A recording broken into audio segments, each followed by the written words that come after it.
Bon, chers internautes, bonjour. Ce matin, nous avons choisi de causer un peu avec vous dans le domaine parajuridique et nous voulons parler de la charte des droits et devoirs des patients du Bénin. Dedans, nous allons choisir quelques droits et faire la corrélation avec la pratique de l'épisiotomie qui fait souvent polémique. Sur ce, nous allons vous parler brièvement du droit à un consentement libre, éclairé et renouvelé. Dans la charte des droits et devoirs des patients du Bénin, c'est au point 3.5. Et dedans, il est dit que tout patient a le droit de donner son consentement sur les soins, les décisions concernant son état de santé, en toute connaissance de cause et sans contrainte. J'aimerais bien insister sur le fait que c'est sans contrainte. Il peut revenir sur ce consentement à tout moment. Et quand je continue, il y a un autre type de droit, le 3.11, le droit au soulagement de la douleur. Dans cette rubrique, il est précisé que le patient a le droit de bénéficier d'une prise en charge adaptée pour prévenir, évaluer, soulager la douleur selon le cas. Ici, ce qui m'intéresse, c'est prévenir. Le mot prévenir la douleur. Nous allons continuer avec un troisième type de droit qui est le droit à l'information. Il est inscrit au point 3.12. Dans le droit à l'information, il est dit que tout patient a le droit d'être informé sur son état de santé, son traitement, les risques, les alternatives thérapeutiques, ainsi que sur les exigences liées à ce traitement. Le mot qui m'intéresse surtout ici, c'est les alternatives thérapeutiques. Donc, quand nous prenons ces trois types de droits, et tenant compte de mon domaine d'intervention, je suis à la fois sage-femme, juriste, chercheur, activiste des droits humains en milieu sanitaire, et je suis lanceur d'alerte sur les normes historiques nuisibles pour la santé et contre les violences gynécologiques et obstétricales. Et quand nous parlons épisiotomie, vous savez très bien qu'il y a beaucoup de polémiques par rapport à l'épisiotomie. Il y a des positions tranchées en fonction de ceux qui prennent la parole et qui voudraient défendre ce qu'ils font. Quand nous prenons les activistes, les féministes, l'épisiotomie est considérée carrément comme une violence obstétricale. Et l'OMS a bien précisé que l'épisiotomie est une violence obstétricale.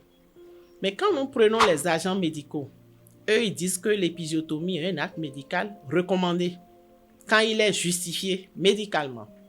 Et lorsque nous tenons compte des droits que je viens de citer, nous devons avoir l'idée que l'épisiotomie ne peut jamais être appliquée à une femme en travail si elle ne donne pas son consentement. Et dans la pratique, quand vous voulez couper une femme, vous voulez couper le périnée d'une femme et vous lui dites que je veux vous faire l'épisiotomie, sur 100 femmes, les 100 vous diront non. Ça voudrait dire qu'il n'y a pas consentement.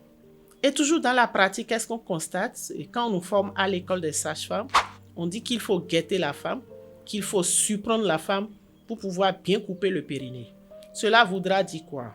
Sur le plan formation, on nous dit de ne pas demander le consentement, de guetter un moment opportun et qu'on surprenne et qu'on coupe.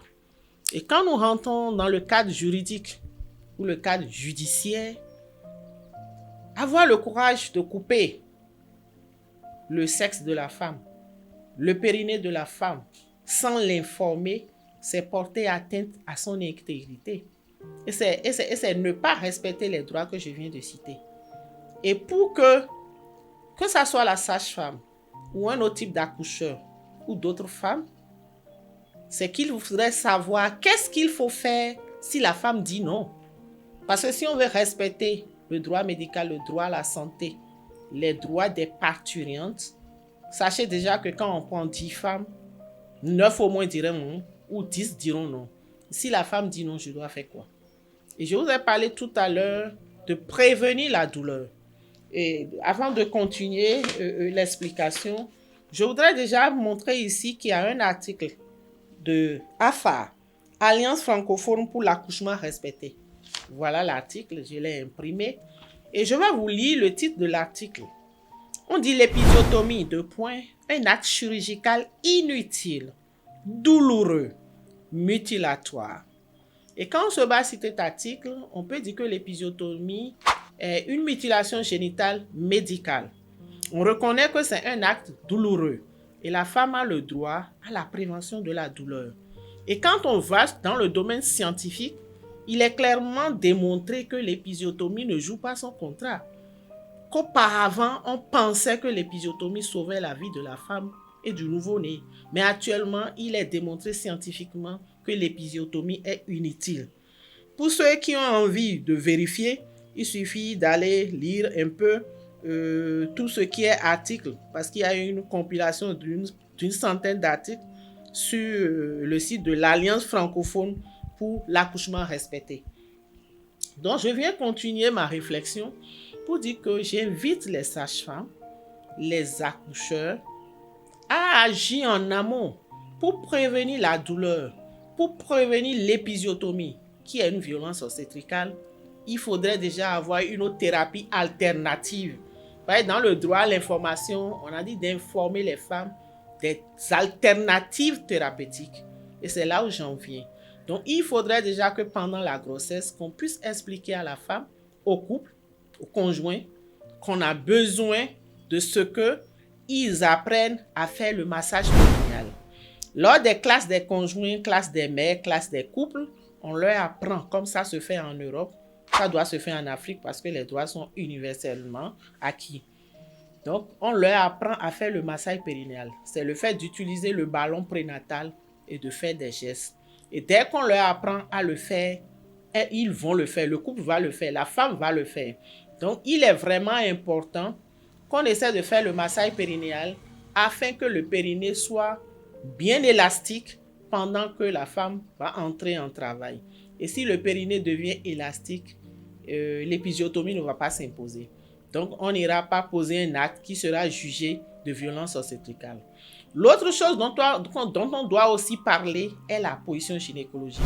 Mais à ce niveau, je voudrais attirer l'attention sur le fait que c'est la position gynécologique qui fait qu'on a besoin de faire une épisiotomie.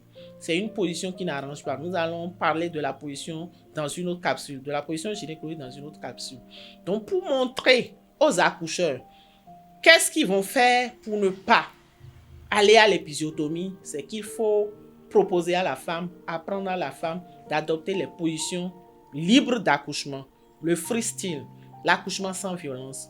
Et scientifiquement, il a été bel et bien démontré qu'en position verticale, la femme n'a pas besoin d'épisiotomie. Donc, nous voudrions partager ces informations avec vous pour pouvoir réduire le taux de violence obstétricale qui constitue quand même un facteur de risque, une cause profonde pour les décès maternels néonatals évitables. Nous vous remercions.